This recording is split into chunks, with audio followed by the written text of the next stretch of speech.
മനസ്സ് കണ്ടെത്താൻ നിങ്ങളല്ല നിങ്ങളുടെ മുത്തപ്പന്മാര് വിചാരിച്ചാൽ നടക്കില്ല. അതേ ഇരുമ്പ് പെട്ടിക്കകത്ത് പൂട്ടി വെച്ചിരിക്കുക. അല്ല, അതെങ്ങനെയാ ഒന്ന് തുറക്ക? ആ താക്കോൽ എവിടെയാണെന്ന് പറഞ്ഞു കൊടുക്കണ്ടേ ചേച്ചി? ഇവളോട് അഭിപ്രായം ചോദിക്കണ്ടെന്ന് ഞാൻ അപ്പോഴേ പറഞ്ഞില്ലേ. ഈ പറയുന്ന ആള് കല്യാണത്തിന്റെ അന്ന് എന്നെ കണ്ടതും ബാലൻസ് ചെയ്തില്ലേ? എവിടെയായിരുന്നാ മനസ്സ്? നിമിഷങ്ങൾ കൊണ്ട് ഞാൻ കവർന്നില്ലേ? അയ്യടാ, ബാലൻസ് തെറ്റാൻ കണ്ടൊരു മോന്ത കണ്ടില്ലേ? ഞാൻ പറഞ്ഞത് നേരാ ഹരി, അത് തുറക്കാൻ പറ്റില്ല. കാരണം ആ പൂട്ടിന്റെ താക്കോല്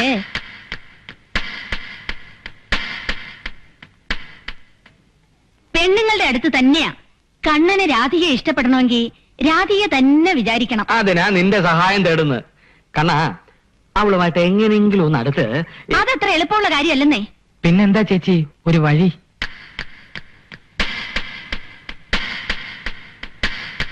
ഒരു ചെറിയ പരീക്ഷണം വേണമെങ്കിൽ നോക്കാം. എന്തൊക്കെ പറഞ്ഞാലും അലിവുള്ളവരാണേ ഞങ്ങള് പെണ്ണുങ്ങള്. നിങ്ങളെപ്പോലല്ല. കണ്ണനൊന്ന് കിടപ്പിലായെന്നിരിക്കട്ടെ, ഹൃദയമുള്ളവളാണെങ്കിൽ ശുശ്രൂഷിക്കാതിരിക്കില്ല. അത് ഐഡിയ. പക്ഷെ സംഗതി സീരിയസ് ആവണം. ആംബുലൻസ് മുറ്റത്തൊന്ന് നിൽക്കുമ്പോ എന്റെ കണ്ണേട്ടാന്ന് വിളിച്ചോണ്ട് ഓടി വരും. ഇവർക്ക് വല്ല വിവരമുണ്ടോ? എടി, ഡെഡ് ബോഡി കൊണ്ടുവരാനാണ് ആംബുലൻസ്. മരിച്ചു കഴിഞ്ഞ ശേഷം കൈയും കാലും ഇട്ട് അടിച്ചിട്ട് ആര് കാണാനാ? എന്നാ മരിക്കണ്ട, മരിച്ചതിന് തുല്യമായാ മതി. അല്ലെങ്കിലും മരിച്ചതിന് തുല്യമല്ലേ? ഞാൻ പറയാനുള്ളത് പറഞ്ഞു, ഇനി നിങ്ങളുടെ ഇഷ്ടം. കമല് പറഞ്ഞ പോലെ നിനക്കൊരു അസുഖം വരാൻ എന്താണ് ഒരു മാർഗം? കഴിഞ്ഞ ആഴ്ച ഒരു വയറിളക്കം വന്നതാ. ഇനി പനിയാണെന്ന് പറഞ്ഞാലോ? ഏയ്, പനിയും ജലദോഷമൊന്നും പോരാ. ചുരുങ്ങിയത് കയ്യും കാലും എങ്കിലും ഓടിയണം. അത് മനസ്സിലിരുന്നാ മതി. എനിക്ക് നിർബന്ധമൊന്നുമില്ല. രാധിക വരണമെങ്കിൽ മതി. വരണോ? എങ്കിലൊറ്റ വഴിയേ ഉള്ളൂ.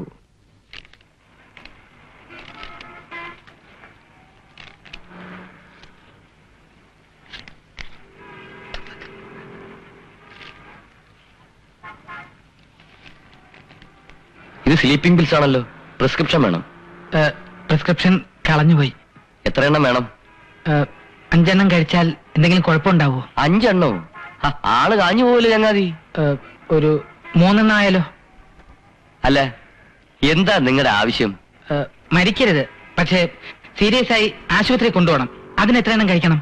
ചാവണമെങ്കിൽ പോയി വണ്ടിക്ക് തലവെക്കടൂ, വെറുതെ മനുഷ്യനെ കോടതി കയറ്റാണ്ട്.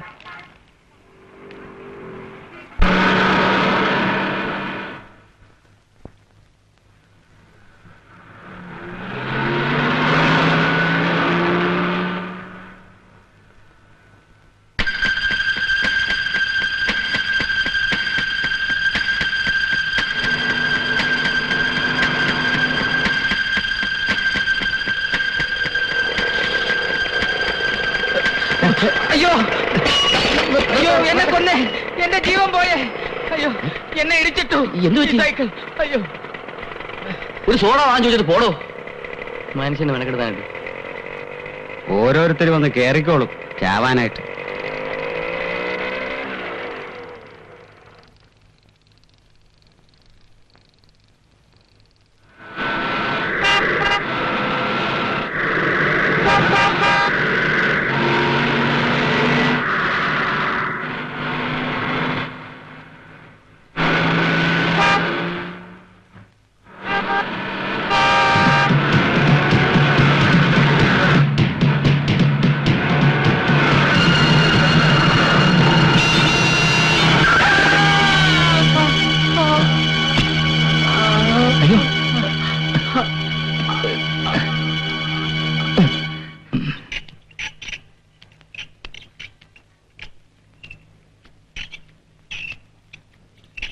നിർത്ത്.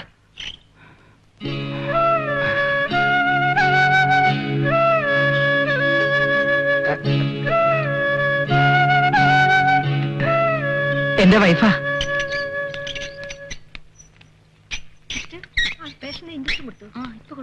പനി മാറിയില്ലേ?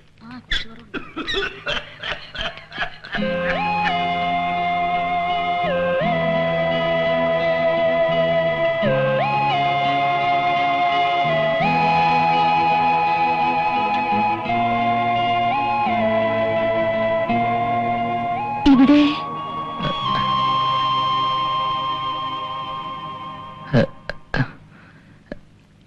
ഹസ്ബൻഡിന് കുഴപ്പമൊന്നുമില്ല. ഇപ്പോ എക്സ്റേ എടുക്കാൻ കൊണ്ടുവരിക.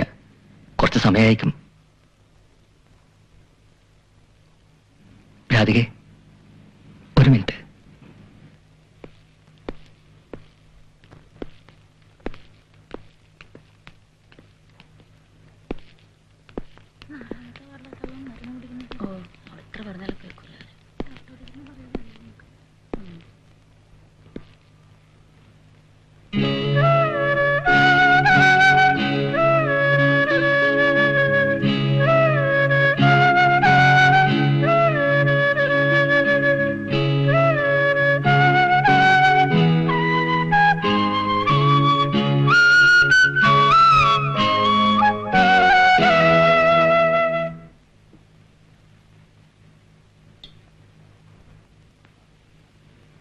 മോരിങ്ങടുത്ത് അടുത്ത വർഷത്തെ പിറന്നാൾ ഇങ്ങനെയൊന്നുമല്ല. അച്ഛന്റെ ഷഷ്ടിപൂർത്തിയാ. വളരെ കേവമായിട്ട് നടത്തണമെന്നാ ഞങ്ങൾക്കൊക്കെ. ഈ ആഘോഷങ്ങളൊന്നും എനിക്ക് വലിയ താല്പര്യമില്ല. ആ മാധവൻകുട്ടിയുടെ അളിയന് എവിടെയാ ജോലി എന്ന് പറഞ്ഞേ? ഓ, അദ്ദേഹത്തിനോ? PWDയിലെ വലിയ ഉദ്യോഗസ്ഥനാ. ഓ, എക്സിക്യൂട്ടീവ് എഞ്ചിനീയർ ആണോ? അല്ല, എക്സിക്യൂട്ടീവ് എഞ്ചിനീയറുടെ പ്യൂണാണ്.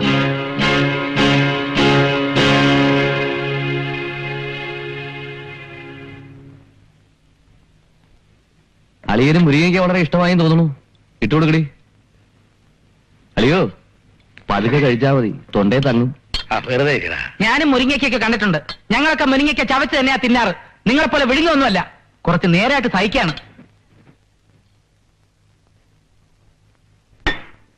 നിങ്ങൾ അപമാനിച്ചുകൊണ്ട് ഞാനങ്ങനെ ഇറങ്ങി പോകുന്നൊന്നും വിചാരിക്കണ്ട. അച്ഛൻ എന്നെ ഓഫീസിൽ വന്ന് നേരിട്ട് ക്ഷണിച്ചിട്ട് തന്നെയാ ഞാൻ ഈ സദ്യക്ക് വന്നിരിക്കുന്നത്.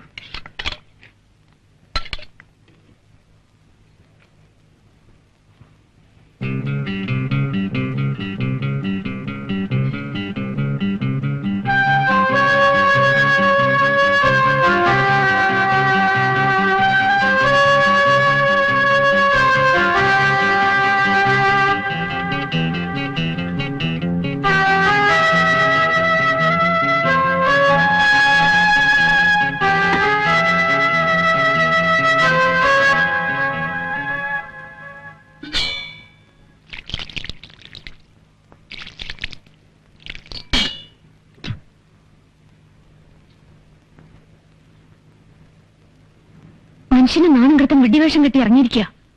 വരാതിരുന്നൂടെ?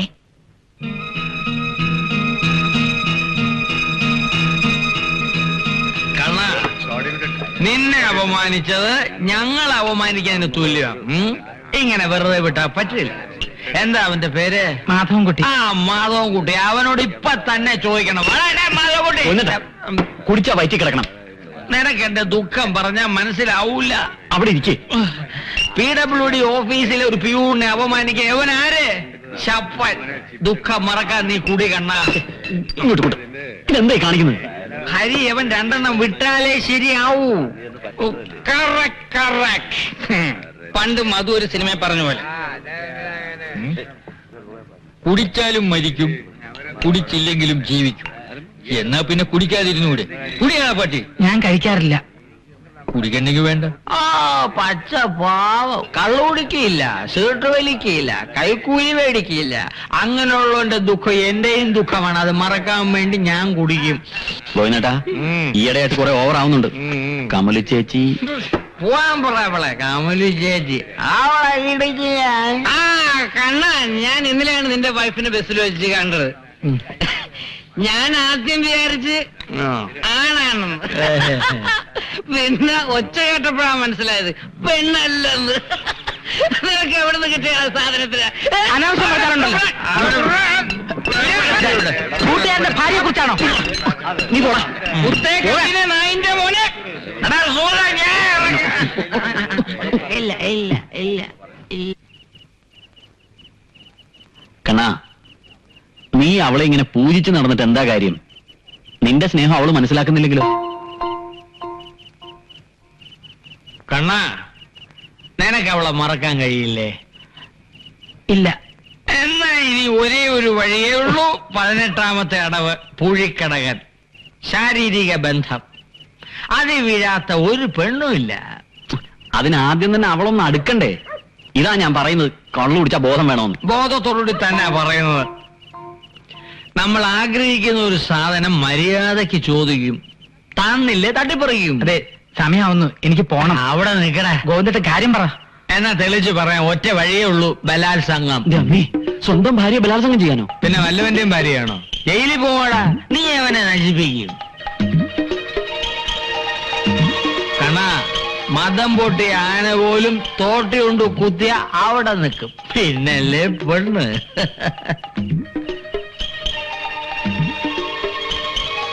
ഗോവിന്ദേട്ട, ഒരു സംശയം.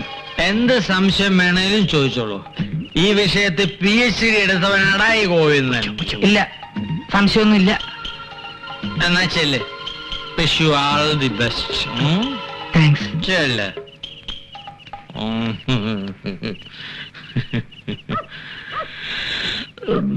ഗോവിന്ദേട്ടാ, ഇങ്ങനെ. ഏയ്.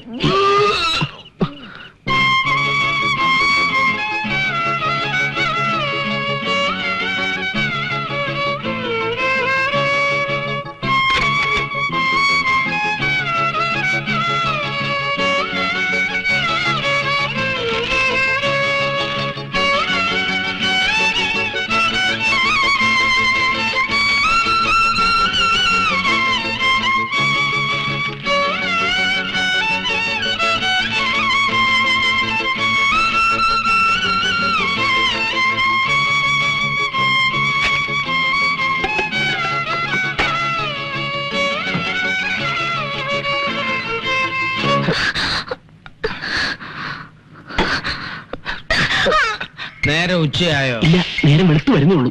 അമ്പലക്കുളത്തിൽ മുക്കി പിടിച്ചിട്ട് ഇയാളുടെ തലക്ക് വെളിവ് വന്നില്ലേ? ഇങ്ങോട്ട് ഇറങ്ങ്. ഞാൻ സൈക്കിളിൽ വന്നോളാം. ഇങ്ങോട്ട് ഇറങ്ങോ. വേണ്ട, ടാക്സി വിളിക്കാം. കള്ളനെ വിളിക്കടാ. അതാ ഞാൻ വിളിക്കാൻ. വിശേഷമൊക്കെ നമുക്ക് വീട്ടിൽ എന്ന് പറയാം.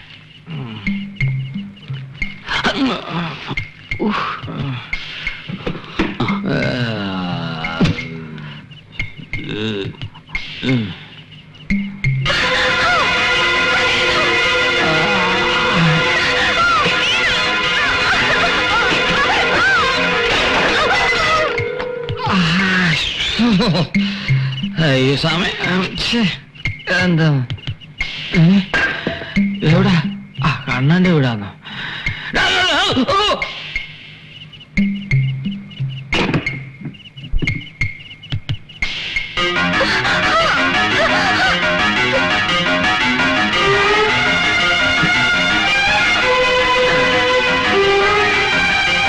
സൂക്ഷിക്കണേ. അവിടെ ഒരു കണ്ണാടി.